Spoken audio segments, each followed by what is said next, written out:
அல்லாஹுடைய தூதர் ஸல்லல்லாஹு அலைஹி வஸல்லம் அவர்களுக்கு வாழ்வு சிரமமாக இருக்கும் நேரமெல்லாம், சிரமங்களால் அவர்களுடைய வாழ்வு இறுக்கமாகும் போதெல்லாம் அல்லாஹுவை அழைக்கக்கூடிய பிரார்த்தனைகளில் மிக முக்கியமான பிரார்த்தனை இது.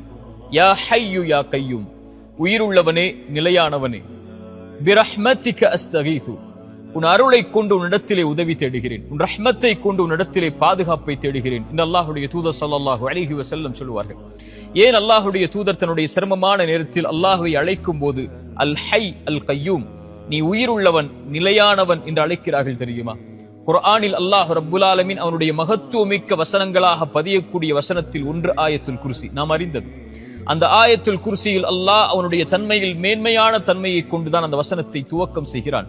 அல்லாஹுல்லதி லா இலாஹ இல்லாஹு அல் ஹை அல் கய்யூம், அவன் உயிருள்ளவன் நிலையானவன் என்று அல்லாஹ் ரப்புல் ஆலமீன் அவனுடைய மகத்துவமிக்க வசனத்தில் அல்லாஹ் கூறும்போது அல் ஹை அல் கய்யூம் அல்லாஹுடைய மகத்துவமிக்க தன்மைகளில் ஒன்று.